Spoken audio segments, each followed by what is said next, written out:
Estoy en casa. Alabado sea el Señor. Bendito sea su nombre. Muchísimas gracias por la acogida. Gracias.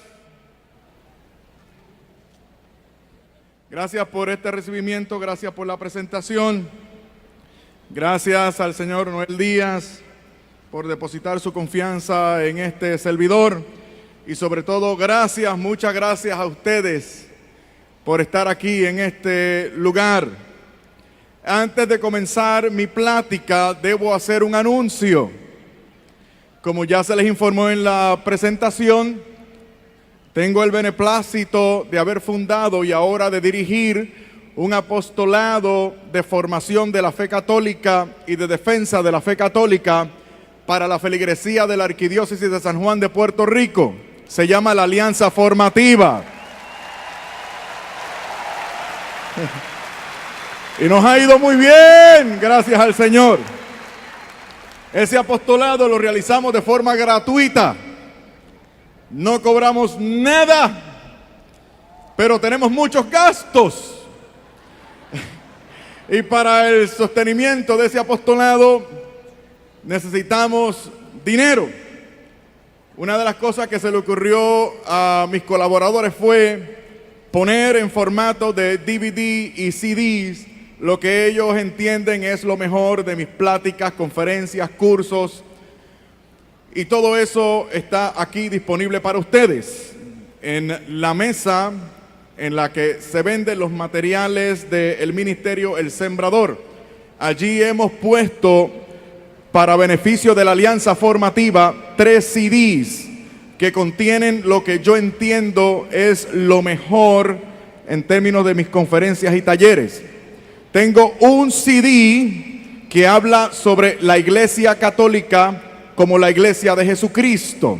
Se llama La Verdadera Iglesia de Cristo, porque hay gente que no ve la Iglesia Católica por ningún lado en la Biblia. Pero en ese CD vamos por toda la Biblia, recorriendo toda la palabra de Dios escrita, desde Génesis hasta Apocalipsis, repasando todo ese rico fundamento bíblico que valida, señala, apunta de forma directa e inequívoca a la Iglesia Católica como la Iglesia de Jesucristo. Eso está ahí. Eso está ahí, disponible para ustedes. Está ahí. También tenemos un CD, otro CD, pero este tiene que ver con la Eucaristía. La Eucaristía se llama Eucaristía Fuente de Salvación. Y hay gente, una vez más, que no ve la Eucaristía por ningún lado en la Biblia, ni la presencia real de nuestro Señor en la Santa Misa por ningún lado en la Biblia.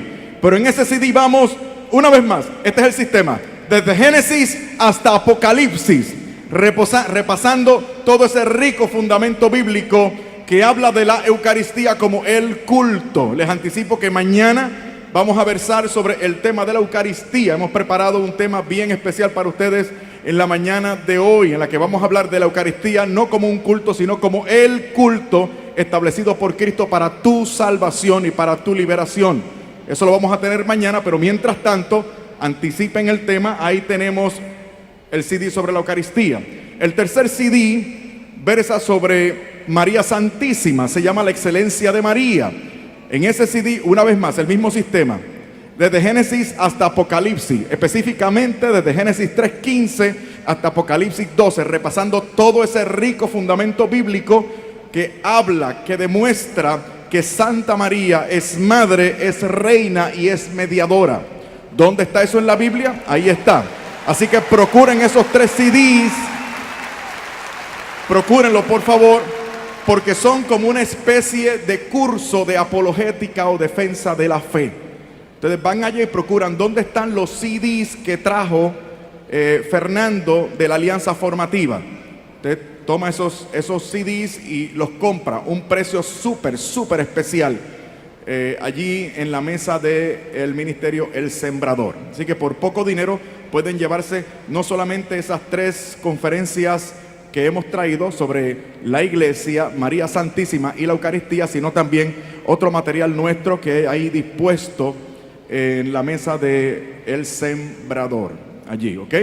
una cosa que quiero decir para terminar este anuncio. Me voy a comprometer con ustedes. Después de esta plática, después de esta sección, voy a estar allí cerca de la mesa de los materiales, allí donde se venden los materiales del sembrador. Allí voy a estar, allí han dispuesto una mesa con una silla y voy a estar firmando, autografiando esos CDs y esos DVDs. Escuchen bien por qué lo voy a hacer. Yo no voy a autografiar porque yo sea la gran cosa, o sea, yo soy nadie. Yo lo que quiero es estampar mi firma, y no cualquier firma, no un garabato. La firma con la que yo firmo los cheques, ¿ok? Es mi firma de verdad. Y la voy a poner encima de esas producciones por la siguiente razón. Yo necesito la oración de ustedes. Que ustedes me encomienden, porque créanme, las cosas no son tan fáciles como aparecen por televisión ni se escuchan por radio. Urjo la intercesión de ustedes. Así que la idea que les propongo es, yo firmo ese artículo, y ustedes cada vez que lo vean y vean la firma de este pobre pecador, ustedes se acuerdan de mí y elevan una plegaria al cielo, aunque sea una memoria, un pensamiento, algo. Señor, ten paciencia de este puertorriqueño, por favor ayúdalo para que todo le siga saliendo bien y para que los corazones estén prestos y atentos para lo que tú le das a él y él tenga a su vez decir. Así que ese es el trueque que les propongo. Por favor, adquieran ese material, que es como especie de un curso de defensa de la fe. Pasan allí y voy a tratar de firmar lo más rápido posible todos los ejemplares que ustedes hayan comprado, ¿ok? Solamente los CDs y los DVDs, los de la Alianza y los del Sembrador. Nada más, porque tengo que avanzar, porque quiero que sepan que he venido aquí a Los Ángeles con mi señora esposa y ella quiere que yo la lleve a cenar esta noche. Y yo quiero llevarla a cenar. Para eso tengo que firmar rápido. Así que me ayudan con eso, por favor. Bueno, vamos a entrar en materia. Vamos a hablar, escuchen bien el título de esta plática. El título es: creo en una sola iglesia. Ahora bien, esto es parte de nuestra confesión cristiana. Es parte del credo. Creo en una iglesia que es una iglesia que es además santa, católica y apostólica. Pero la primera confesión que se hace es en la iglesia como única, la iglesia como una. Ahora bien, esto tiene unas consecuencias para nuestra vida espiritual y para nuestra relación con Dios.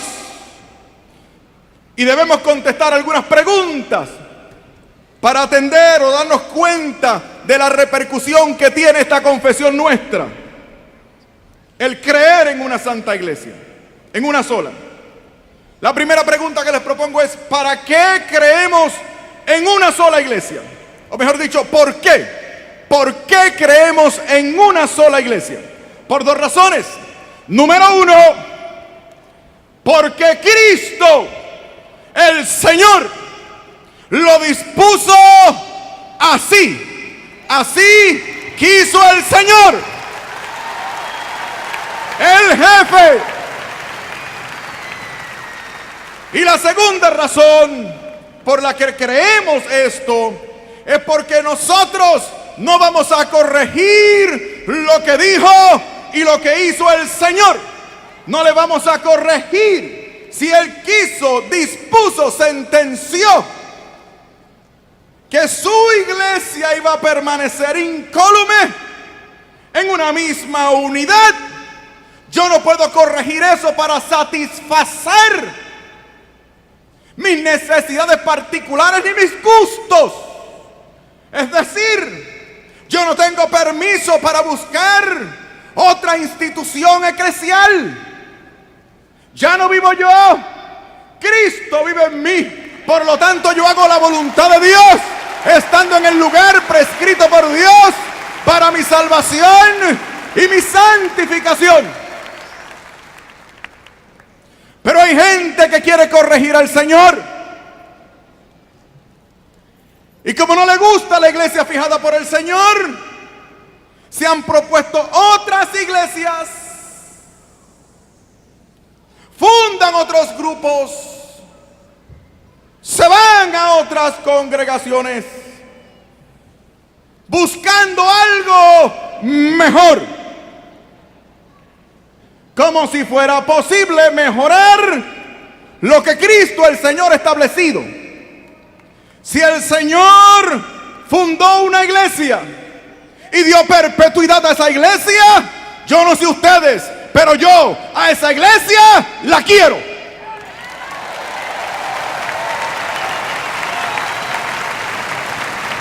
Si el Señor se ha dado como alimento en la Sagrada Eucaristía para que yo me lo coma y me lo beba, yo no sé ustedes, pero yo ese pan y ese vino los quiero.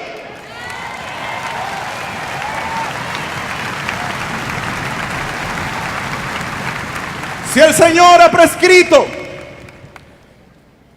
desde Pedro hasta nuestros días que nosotros seamos dirigidos e instruidos por el obispo de Roma, sucesor de San Pedro, para que él me enseñe, me ilustre y me guíe de forma infalible, yo no sé ustedes, pero yo a ese hombre lo quiero.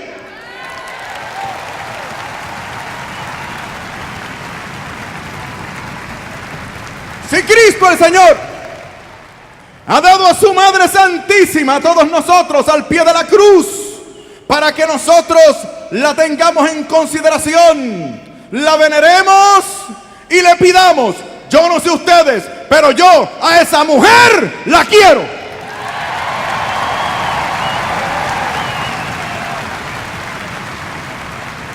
¿Y qué consecuencia tiene esto para nosotros ahora, hoy, aquí, ahora? La consecuencia es que esa iglesia fundada por Cristo es necesaria. Y es necesaria para dos cosas. Es necesaria para santificarse y es necesaria para salvarse.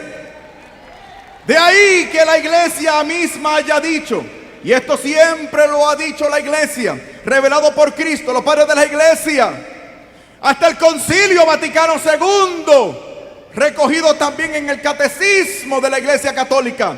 La sentencia es la siguiente, y yo como católico tengo que creerlo, porque es revelación de Cristo.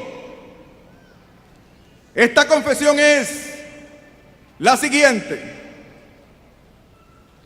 fuera de la Iglesia Católica no hay salvación.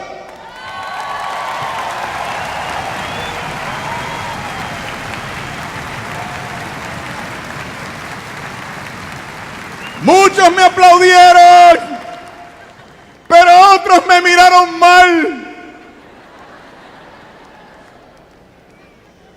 Duro este mensaje, ¿eh? Difícil de digerir. Así es la doctrina de Jesucristo, quien ha sido puesto, según la profecía de Simeón, como piedra de tropiezo para muchos. Así es el Evangelio, así es la verdad de Dios. El Señor en el Evangelio dice: no he venido a traer paz a la tierra, sino espada. El que quiera seguir en pos de mí, niéguese a sí mismo, tome su cruz cada día y sígame. Esto es duro, es difícil, no es fácil, pero es lo querido por Dios. Y lo querido por Dios, yo no sé ustedes, pero yo lo quiero con todo mi corazón, con toda mi fuerza, aunque no entienda ni me convenga. Esta iglesia es por lo tanto necesaria para ti, es necesaria para mí y es necesaria para todos. Ahora bien, aquí es que, como decimos en mi país, espero no sea ofensivo, aquí es que la cochinita tuerce el rabo. Sí, porque entonces preguntarán ustedes, sobre todo los que me miraron mal, entonces ¿qué pasa con los que están fuera de esa única iglesia? ¿Qué pasa con los que no son católicos? ¿Están condenados sin remedio? Y la respuesta es no. Sacar a otros del plan de salvación y ocupar el lugar del juez para establecer juicios reprobativos y condenatorios es una actitud sectaria. Y aquí no somos sectarios. Habrá uno que otro católico sectario, pero la Iglesia Católica, gracias a Dios, no es sectaria. Y en este sentido, nosotros los católicos, en comunión con nuestra madre la Iglesia, que es una madre amorosa, decimos: los que no están fuera de la Iglesia Católica, a conciencia de no estarlo, no se condenan. Vayamos entonces al Vaticano II, que gustan citar mis colegas teólogos, tipos de caché,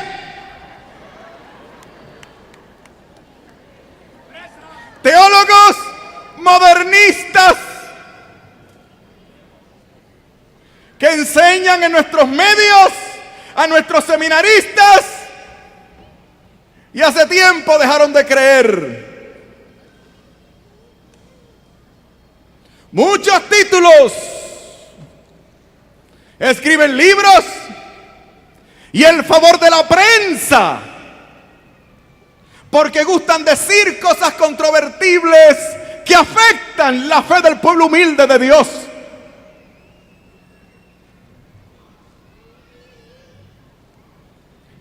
Estos teólogos, compañeros míos, te hablan del Vaticano II y desvirtúan a la Iglesia y los sacramentos y la jerarquía, diciendo basarse en el Vaticano II. Escucha bien, pueblo de Dios, lo que te voy a decir. No te dejes engañar. Son mis colegas y yo te aseguro y te certifico, ellos no han leído el Vaticano II. No lo han leído. Lo sé porque yo sí lo he leído. Y les pregunto y no saben de qué están hablando. El Vaticano II no coarta, no tira por el piso la fe de la Iglesia, sino que la postula en nuevos términos. El Vaticano II no es una revolución. El Vaticano II es una renovación. Vayamos entonces, para corregir esto, o para aclarar esto, el documento Lumen Gentium, que versa sobre la doctrina de la Iglesia, el número 14, para solucionar esto. De los que se salvan, los que no se salvan, los que se condenan, los que no se condenan. Dice Lumen Gentium en el número 14. Escuchen bien. Aquí en este número la Iglesia Católica reconoce que sí hay elementos. Por favor, subrayen la palabra elementos. Hay elementos de verdad, de gracia, de presencia divina en estos otros grupos. Y por eso dice la Iglesia que son nuestros hermanos. Son nuestros hermanos porque lo que ellos tienen de verdad y de gracia divina lo han adquirido, devengado, heredado de la Iglesia de la cual salieron. Lo que ellos tienen de verdad y de bueno lo han adquirido de nosotros. Eso es nuestro. Si alguno de ustedes se los ha dejado quitar, eso es problema de ustedes. Pero yo quiero que ustedes sepan que yo no he dejado de ser evangélico. Yo ahora soy más evangélico que antes, porque antes era parte del evangelio. Ahora es todo el evangelio. Ahora es Cristo que es cabeza, pero la cabeza tiene un cuerpo y ese cuerpo es la Iglesia. Ahora es todo el evangelio.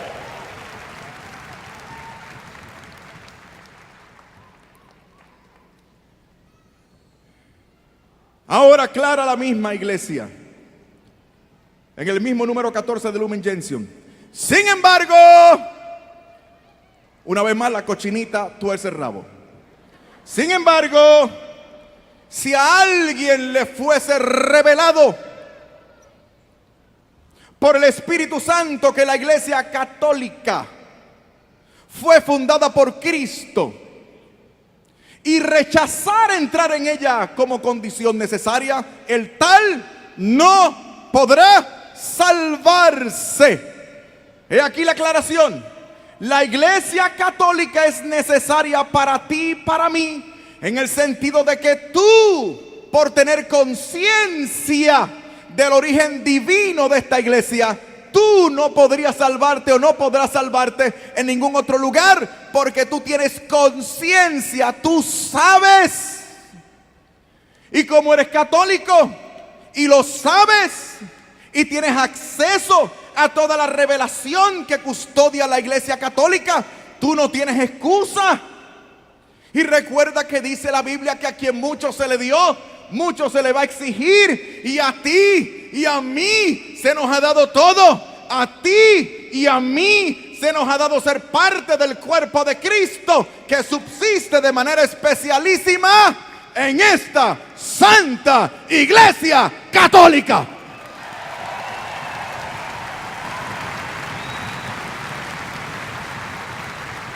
Entonces, escuchen bien, porque es que yo no he venido aquí como creen algunos creen. Va Fernando Casanova a hablar, era exministro protestante, va a hablar en contra de los protestantes. Yo no vengo a hablar en contra de los protestantes. Yo no tengo problema con mis hermanos protestantes, me caen bien, oro por ellos. Mi problema no es con ellos, mi problema es con los católicos sectarios que permanecen en esta iglesia, algunos dirigiendo grupos de oración en nuestras parroquias, y hace tiempo no solo han dejado de creer la fe católica, sino que de forma vedada la atacan y la coartan. Son los mismos que han proscrito el rezo del Santo Rosario. Son los mismos que hablan de un solo mediador, excluyendo cualquier otra mediación, inclusive el mérito de los ángeles y santos para mediar a nuestro favor. Son los que dicen: yo no ataco a la iglesia, pero no la defiendo.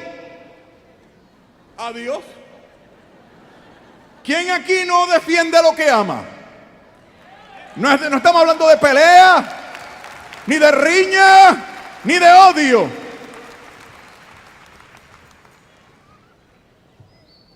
Si no defiendes es porque no amas. Levante la mano los machos latinoamericanos que vemos aquí. Yo soy un macho latinoamericano. No hay de perfecto y nosotros todavía tenemos ese defecto. Somos machos. Muy bien. Los hombres me van a comprender. Imagínense, los hombres que aman a sus mujeres, ¿verdad que sí? Que son todos ustedes. Si alguien entra a tu casa a insultar a tu esposa o a desacreditar a tu esposa, ¿verdad que te tiene que oír?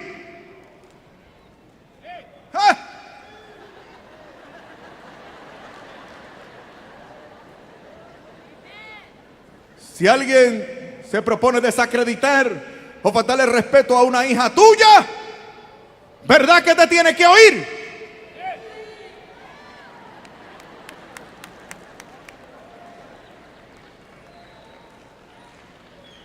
De igual manera, el que se meta con la iglesia me va a tener que escuchar.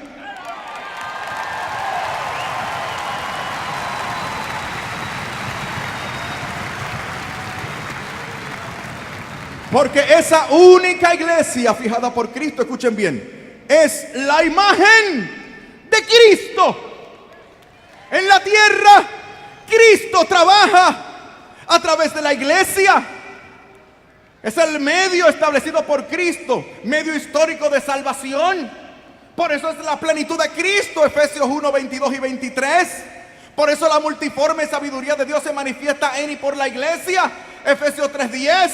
Por eso a Jesucristo se le da gloria no en cualquier otro lugar, sino en la iglesia, Efesios 3, 21. Y por eso el apóstol afirma en 1 de Timoteo capítulo 3, versículo 15, que la columna y el fundamento de la verdad es la iglesia. Y hay gente que no ve la iglesia por ningún lado en la Biblia.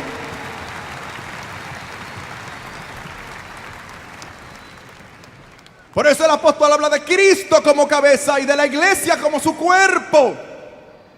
Nosotros somos el cuerpo de Cristo. Y por lo tanto tú y yo manifestamos la luz, la acción y la gracia de Jesucristo. En este sentido, tu iglesia y la mía es la imagen de Jesucristo. Tengo poco tiempo. Hechos capítulo 9. El apóstol San Pablo, estamos celebrando su año, habla sobre su encuentro con el Señor. Va camino a Damasco, una luz le deslumbra, cae al suelo, de la luz sale una voz que le dice: Saulo, Saulo, ¿por qué me persigues?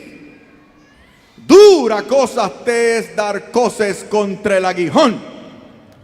Y Saulo le responde: ¿quién eres tú, Señor?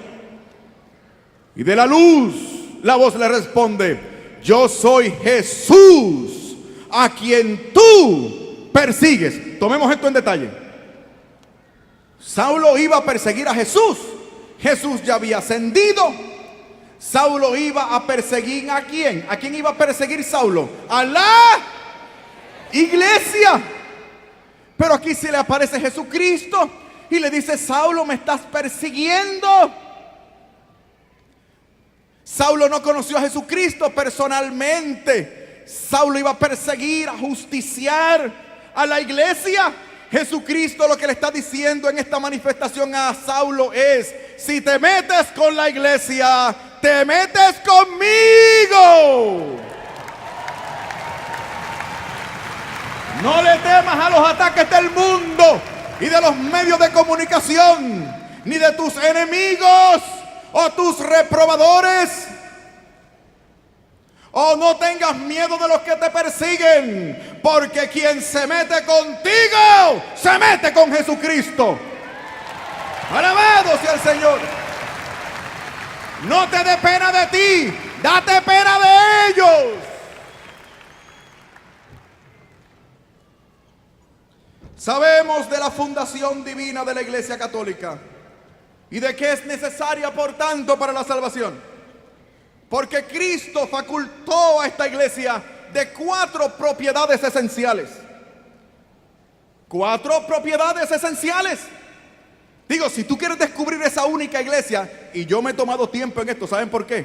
Porque yo sé que aquí hemos recibido, tenemos hoy la dicha, el privilegio, la honra, el beneficio, la bendición de tener entre nosotros en este lugar hermanos y hermanas separados, no católicos. Están aquí, se han identificado conmigo durante esta tarde y yo celebro su presencia en medio nuestro.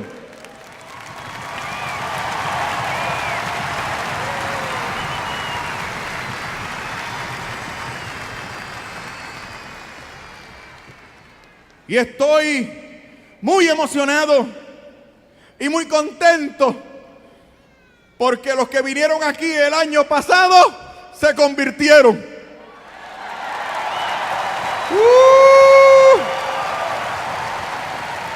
¡Gloria a Dios!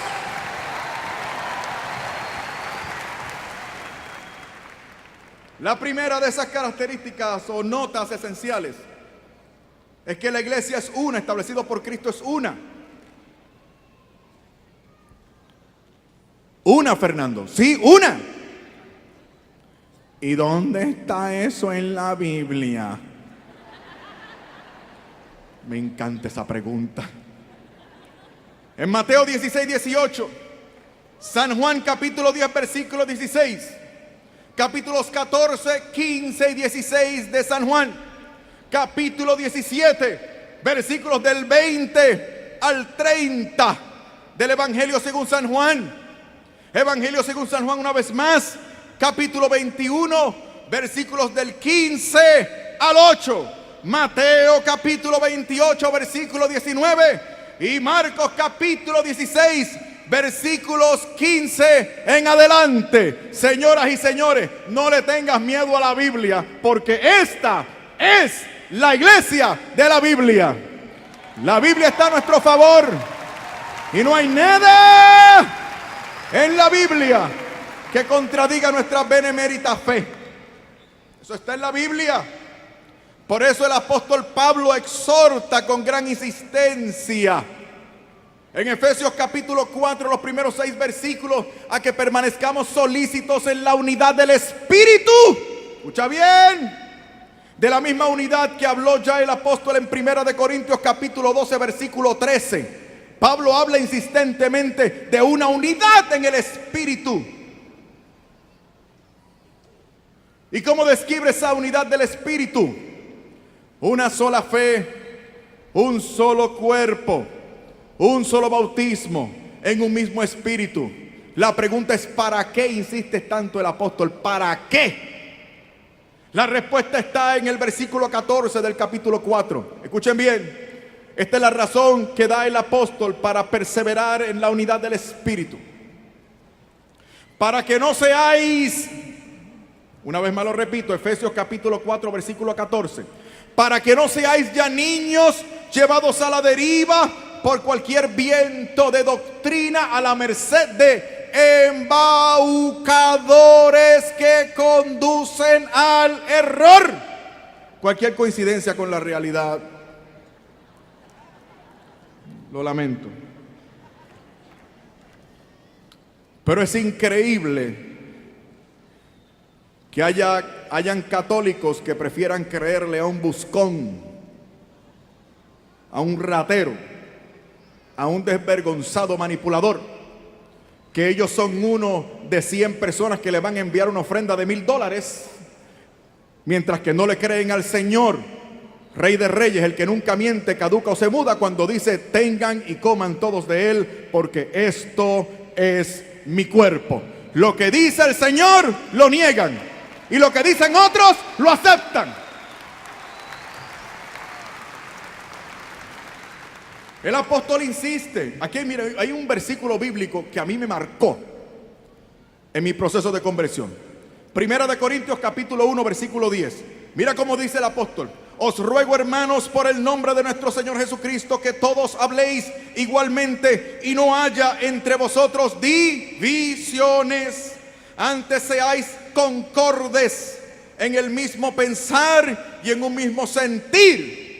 Y en línea con este pensamiento, escribe el apóstol a Tito en su 3er capítulo, versículo 10: al que enseñe doctrinas sectarias, evítale,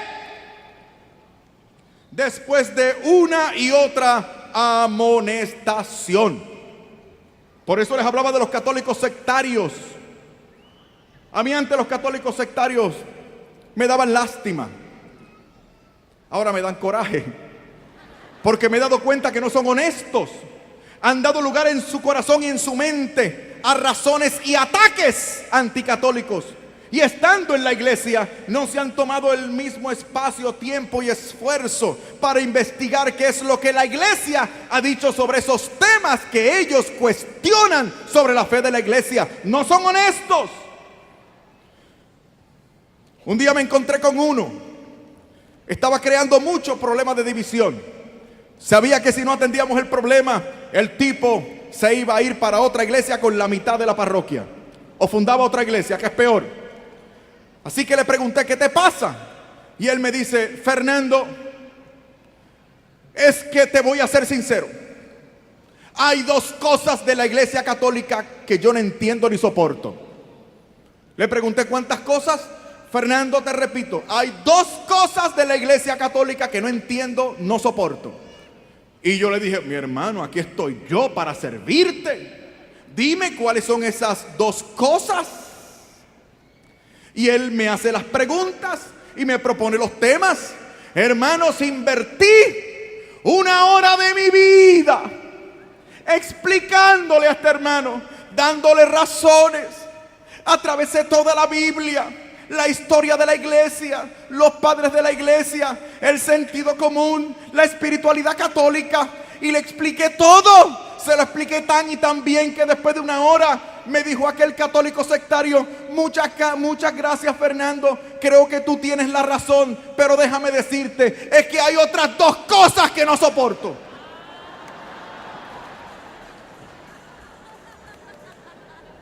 Le dije: chico, ¿tú te quieres ir?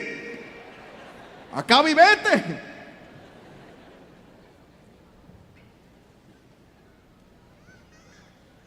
Entonces, si la unidad de la iglesia es característica para identificar a la iglesia, esa iglesia es visible.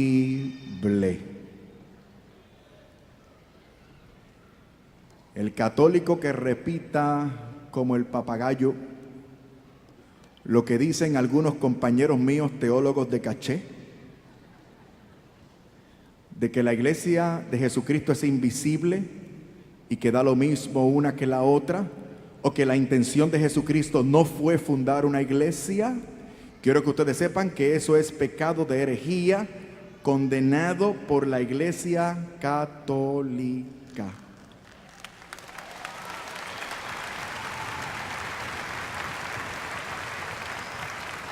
Yo no tengo problema con que un protestante lo diga.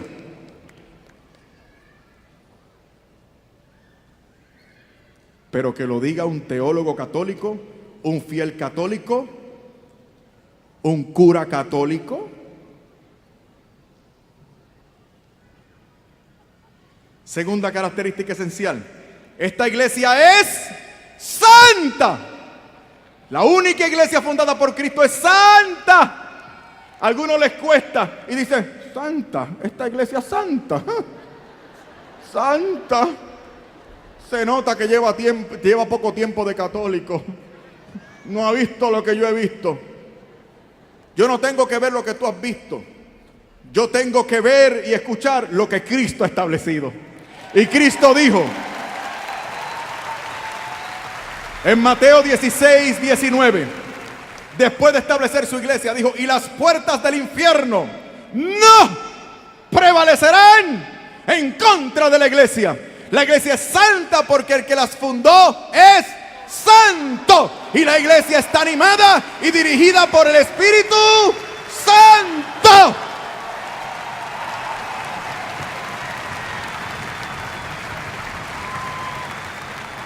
Pero claro, como tú te quieres ir, te agarras hasta de un clavo caliente, buscando defectos, errores y horrores donde no lo hay, debajo de las piedras si es posible.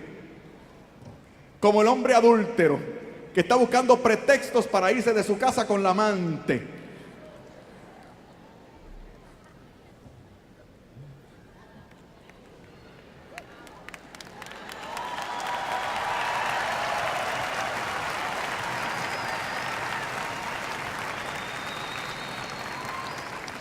Y quieren corregir al Señor porque ellos creen que la iglesia fundada por Cristo debe ser compuesta, o tuvo que haber sido compuesta por gente perfecta, casta y pura en el 100% de los casos. Jesucristo nos dijo que tú y yo íbamos a ser, en términos individuales, perfectos, castos y puros. Mira, si los primeros miembros de la iglesia fueron escogidos por el Señor, caminaron con el Señor, fueron 12, o sea, no eran muchos, y los 12 le fallaron. Y tú estás buscando una iglesia mejor que esa.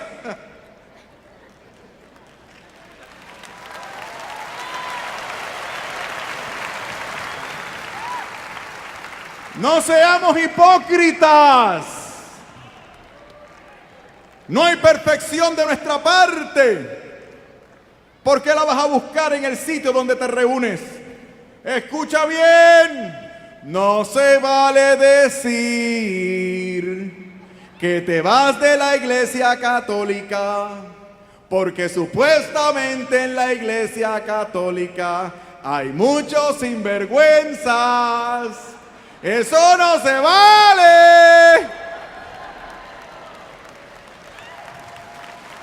Si estamos todos cortados con la misma tijera. Y no se vale por 3 razones.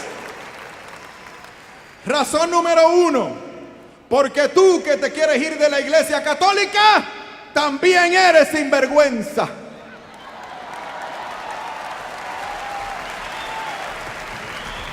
Número 2, porque allá en la iglesia a la que te quieres ir, también hay sinvergüenzas.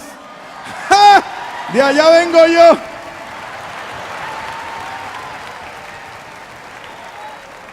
Número 3. Porque aquí en la Santa Iglesia Católica siempre habrá lugar para otro sinvergüenza más. Alabado sea el Señor. Bendito su nombre.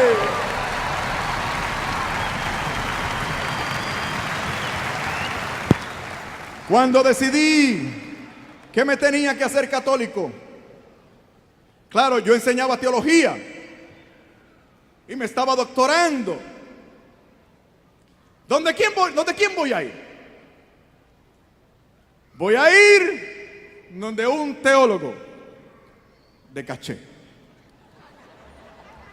Un teólogo católico. Y cura, además. Me dio una cita.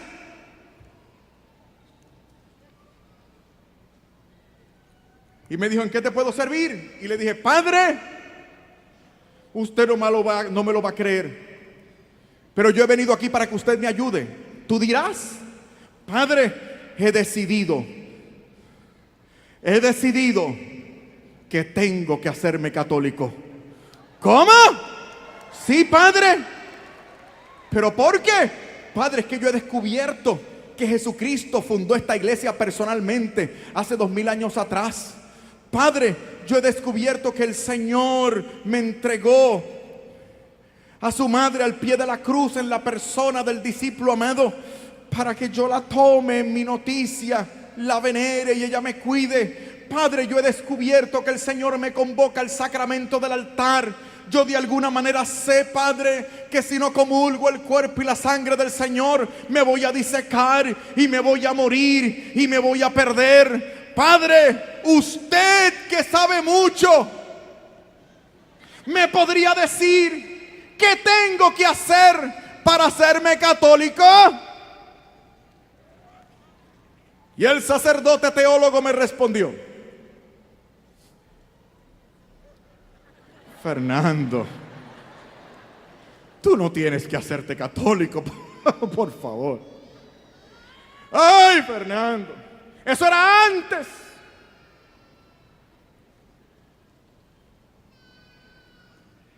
Mira, Fernando, no vayas a cometer una locura.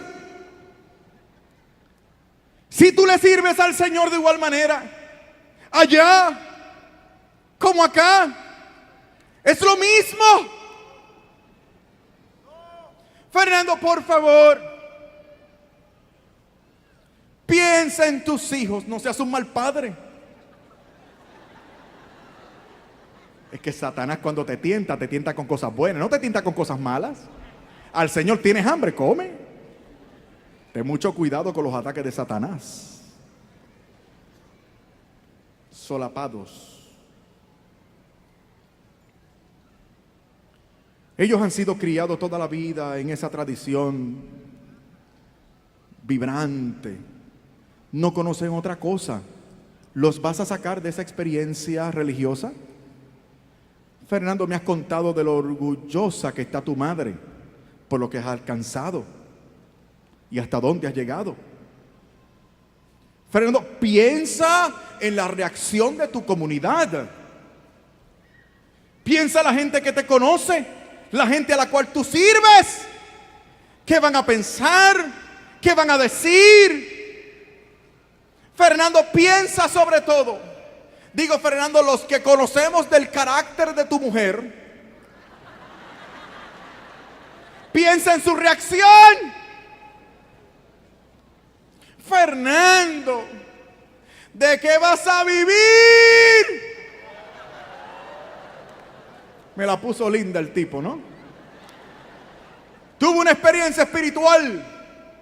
En fracciones de segundo me pasaron por la mente todos los insultos, acusaciones y desprecios que yo vertí en contra de esta iglesia desde mi púlpito y mi cátedra. Fueron 10 años de anticatolicismo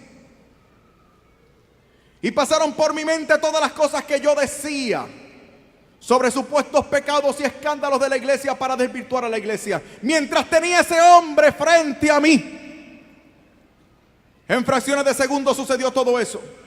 Y le respondí al teólogo: Padre, muchas gracias. Usted no sabe la ayuda que me ha dado Padre, usted me acaba de convencer de hacerme católico.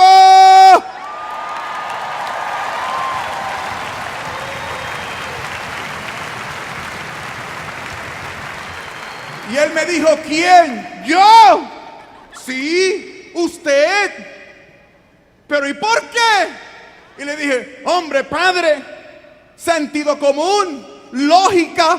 Si esta iglesia ha perseverado 2000 años a pesar de personas que testifican de ella como usted, esta tiene que ser la iglesia de Jesucristo. Y las puertas del infierno no prevalecerán en contra de la iglesia. Tercera característica, esta iglesia es católica. ¿Cómo dijiste? Sí, te lo aseguro, aquí lo dice. Y no es que lo digan mis notas. Ha sido revelado por Cristo. Y yo prometí esta semana en mi programa Razones de Nuestra Esperanza, que origina Radio Católica El Sembrador, todos los miércoles a las 8 de la mañana, prometí que hoy, aquí y ahora, les iba a decir a ustedes dónde dice Iglesia Católica en la Biblia.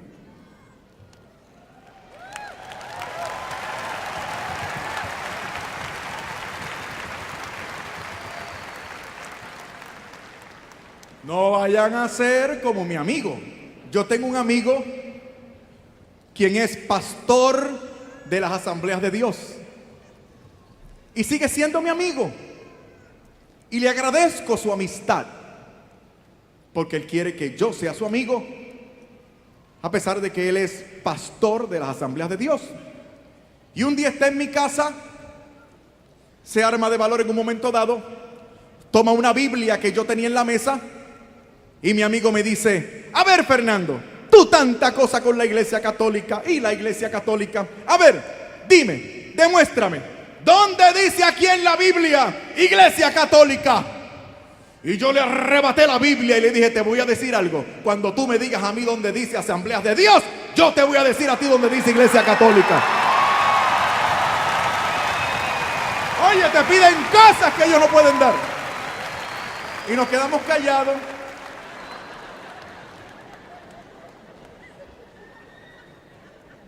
Llave Dios promete a Abraham y hace pacto con él. En ti serán benditas todas las naciones de la tierra.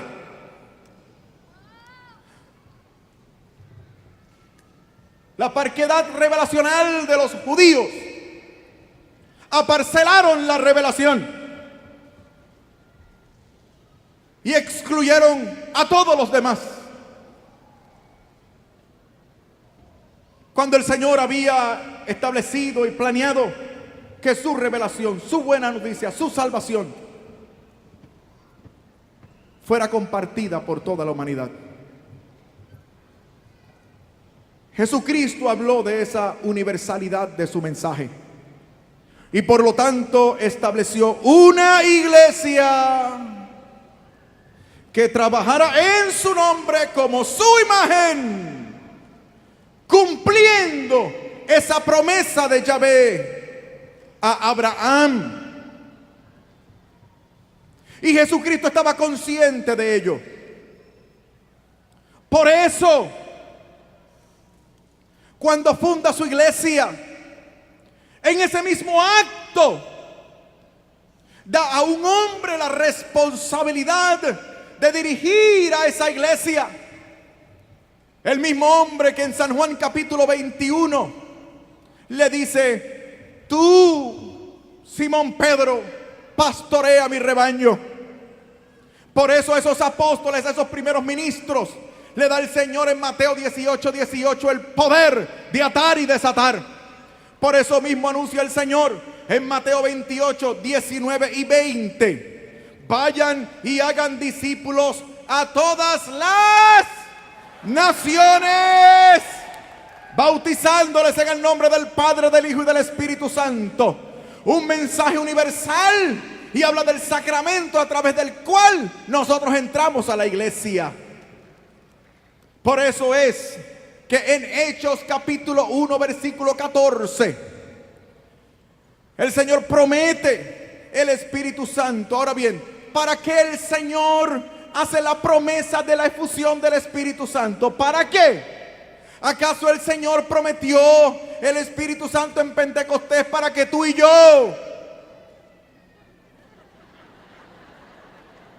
sintiéramos bonito nada más?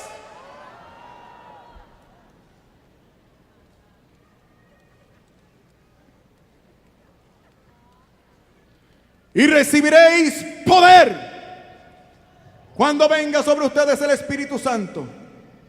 Y entonces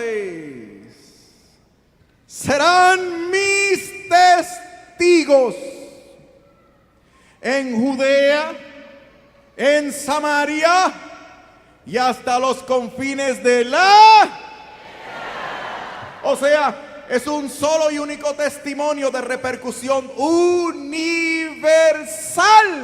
El mensaje de Jesucristo es universal.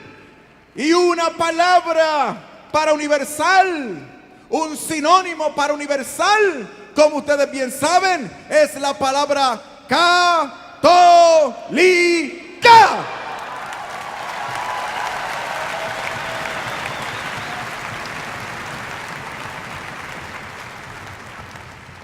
La cuarta nota de esta iglesia, característica de esta única iglesia. La iglesia fundada por Cristo, esa única iglesia, es apostólica. ¿Y dónde está eso en la Biblia? Me encanta cuando me hacen la pregunta. Lucas capítulo 10 versículo 16, Mateo 18, 18, San Juan 20, 23, Mateo 20, 19, 20, Mateo 16, 18 y 19, San Juan 21 del 15 al 18. Además, dice Efesios capítulo 2 versículo 20 que el Señor estableció su iglesia sobre el fundamento de los apóstoles.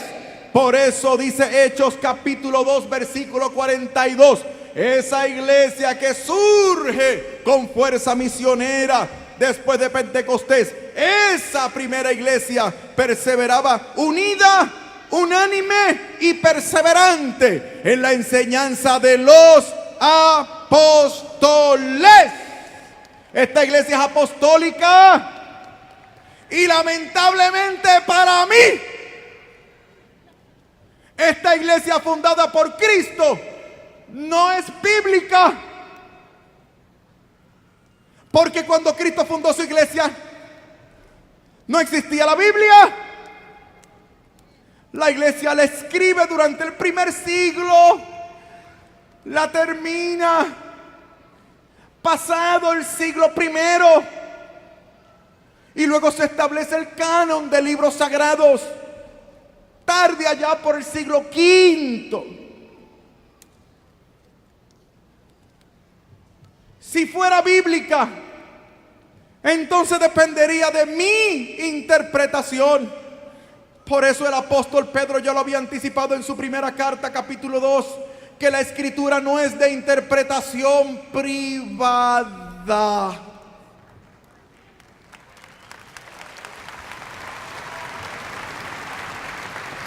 El que la iglesia sea apostólica y no bíblica es la verdad más bíblica que tú puedas encontrar en la Santa Biblia.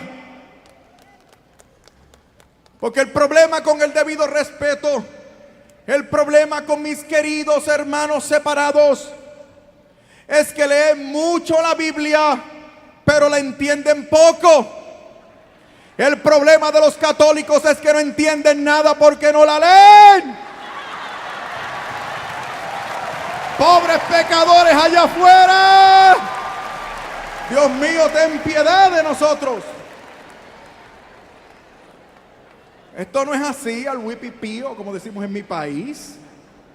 Si no, mira, como yo sé que aquí hay católicos sectarios, ¿sabían ustedes eso? Aquí hay gente católica que están aquí el día de hoy para darle una última oportunidad al Señor. A ver si el Señor les habla. Si has estado toda la vida en la iglesia, el Señor lleva toda la vida hablándote. Pero mira, si te vas a quedar en la iglesia católica haciendo daño, arrepiéntete, confiésate y quédate. Pero si vas a seguir haciendo daño, por favor, acaba de irte. Por favor.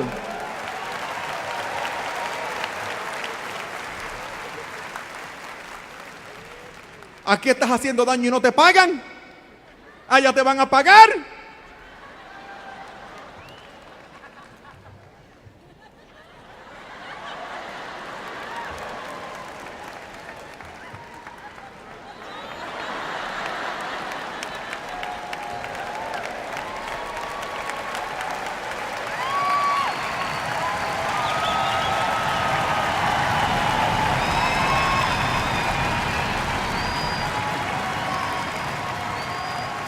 Ahora, fíjate, hoy me levanté por el lado correcto de la cama y estoy de buen humor.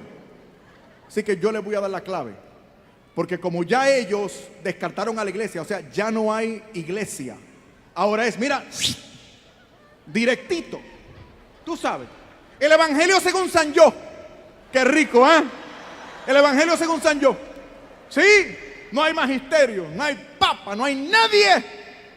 No hay culto, no hay misa, es el culto que mejor me guste. El mejor que me haga.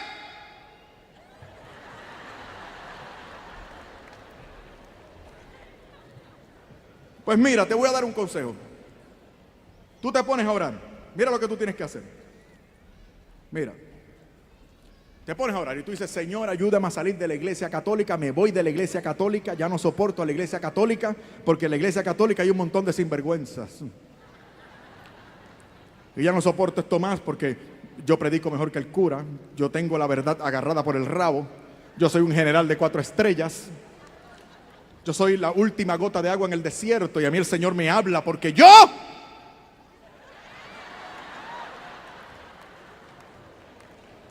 Entonces tú abres la Biblia, como es el Espíritu, la Biblia, tú abres la Biblia. Pero ten cuidado porque mira lo que te puede pasar. Tú comienzas: Señor, voy a hacer lo que me diga tu palabra, porque ya no hay iglesia, ahora es la Biblia y lo que yo encuentre en tu palabra. Lo que tú me digas en tu palabra, eso voy a hacer, porque yo siento que tengo que fundar otra iglesia. Así que tú abres la Biblia: Señor, ayúdame, lo que digas en tu palabra. Abres la Biblia, la unción.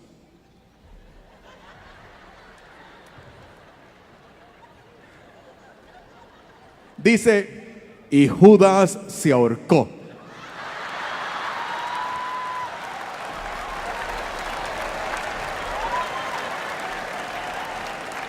¿Te persignas porque todavía te queda algo de católico? Señor, reprenda al diablo, metió el rabo, pero ahora sí. Porque ahora sí es verdad que yo. Y abres la Biblia, buscas otra página. Señor, lo que tú me digas.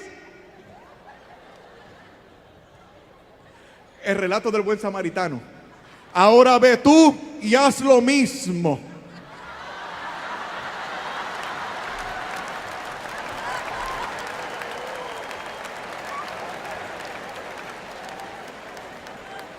Te persigna de nuevo.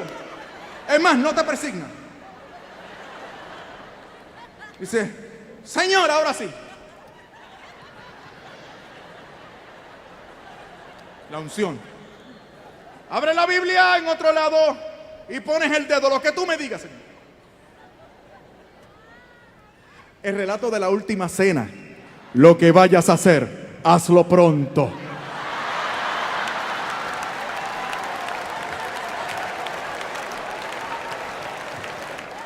No, hombre, no te preocupes. De aquí a que hasta que te haya atrapado la policía, te habrás convertido en el fundador de la secta de los ahorcados. Y de aquí hasta que te atrapen, te habrás buscado unos cuantos millones. Esta iglesia es apostólica, lo último que les menciono. Tengo tanto que decir, Dios mío. Me van a tener que invitar el próximo año a hacer algo. Porque tengo mucho que decir. O por lo menos escuchen el programa de radio, la serie de televisión.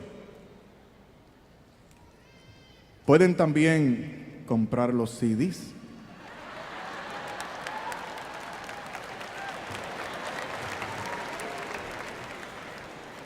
Esta iglesia es apostólica. Escucha bien, Hechos capítulo 15. Pablo y Bernabé tienen un problema en la iglesia de Antioquía. ¿Cuál era el problema? Era el problema de los judaizantes. Eran judíos que se habían convertido al cristianismo y decían que los que se convertían de la gentilidad tenían que seguir algunas prescripciones de la ley judía. Decían los judaizantes que, entre otras cosas, los que venían del paganismo y se hacían cristianos tenían que circuncidarse. Yo estaba seguro cuando leía esto que Bernabé iba a abrir la Biblia y San Pablo iba a leer la Biblia para corregir el problema en Antioquía. Pero ¿saben qué? No lo hicieron. Tampoco lo echaron a votación para los que quieren una iglesia democrática. Y si lo hubieran echado a votación, ¿saben qué? Los judaizantes hubieran ganado, porque los judaizantes en Antioquía eran mayoría. Y si lo hubieran votado, eso hubiera pasado a la revelación cristiana. Y hoy, tú y yo, machos, hombres, varones latinoamericanos, tendríamos que circuncidarnos al estilo bíblico, de adulto, sin antibiótico ni anestesia. Todas las que se rieron fueron mujeres. Todas. Mientras los hombres los vi como se encogían en la silla.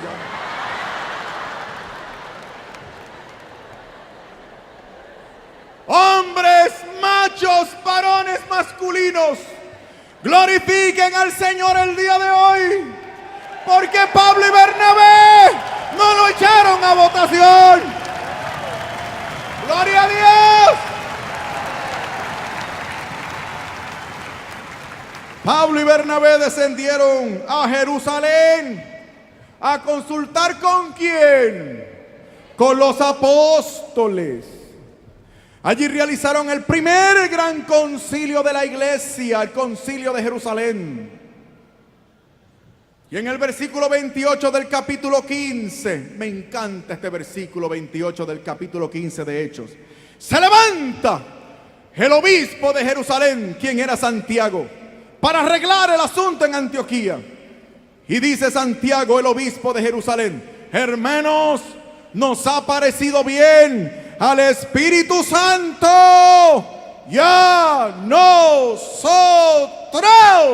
hermanos. Esta es la iglesia que habla con el poder, la potencia, la facultad y la inspiración del Espíritu Santo. Lo dije el año pasado y lo repito hoy. Aquí hay poder. Alabado sea el Señor.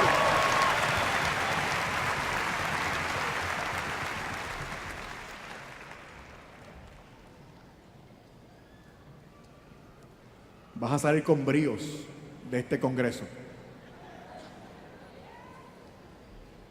Esta bendición tú te la vas a llevar y te vas a volver un apóstol. Te vas a volver un apóstol. Y este lugar se va a quedar chiquito el año que viene.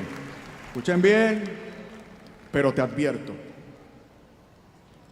allá afuera te vas a encontrar con una realidad.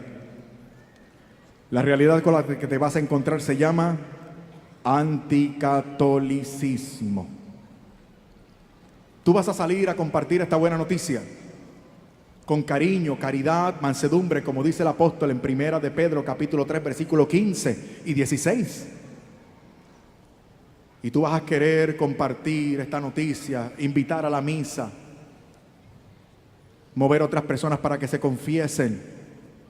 Tú te vas a formar en la fe, vas a orar, vas a hacer el rosario, procurando espiritualidad cristiana. Pero escúchame bien, no todos te van a responder como tú crees. Te vas a dar cuenta de que allá afuera muchas personas lo que tienen en tu contra y en mi contra no es la Biblia ni es doctrina, sino discrimen y prejuicio. Allá afuera lo que hay es un anticatolicismo visceral. Nos odian. El Señor lo dijo en el Evangelio: si esto me han hecho a mí, ¿qué no le harán a ustedes? Prepárate. Prepárate. Te lo digo yo, que he tenido que sufrir, pero sin este sufrimiento yo no sería hoy el hombre más feliz del mundo.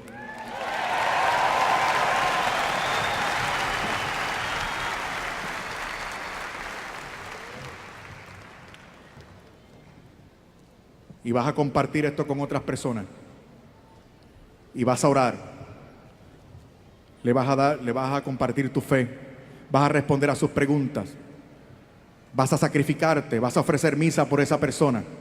Y después de haber invertido tanto tiempo en esa persona, puede que esa persona trasluzca lo que tiene en tu contra, el prejuicio y el odio que le tiene a la iglesia.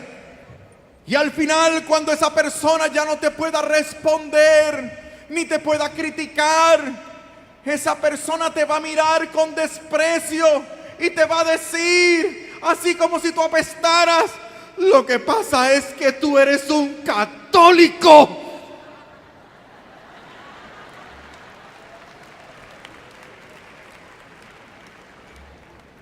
Ya lo has hecho todo, ya lo has intentado todo.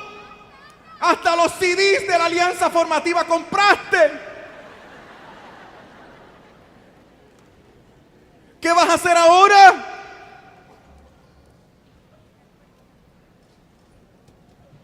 Dice el Evangelio que si te pegan en una mejilla tú pones la otra. Pero después de la segunda, alguien aquí que me enseñe la tercera. No hay una tercera mejilla. Entonces, ¿qué vas a hacer?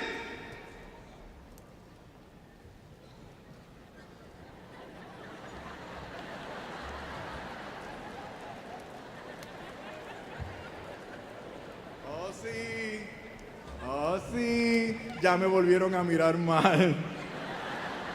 No te preocupes. No se trata de violencia, se trata de justicia.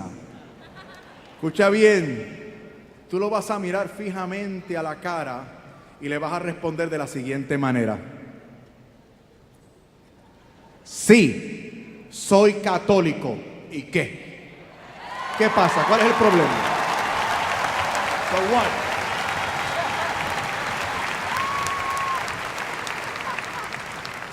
Pero como yo quiero que ustedes salgan de aquí entrenaditos, esto lo vamos a practicar.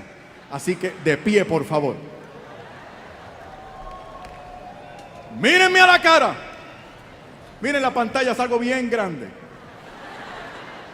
Miren esa carota. Miren en mí a esa persona que les has hecho la vida imposible. Te ha retado. Ha insultado tu iglesia.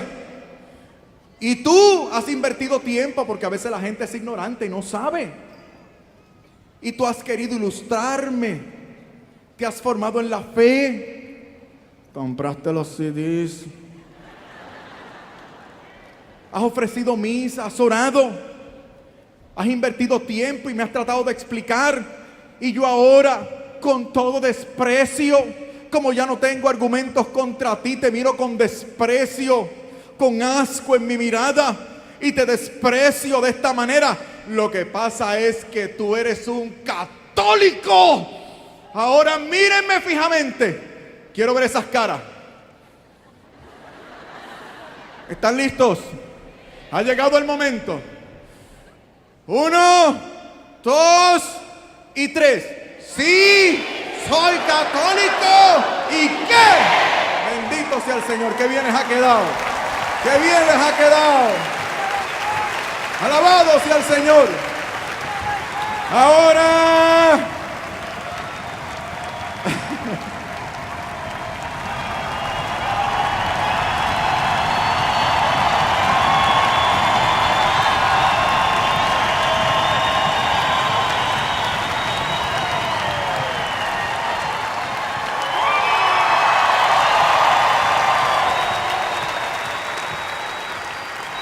aquí hay poder.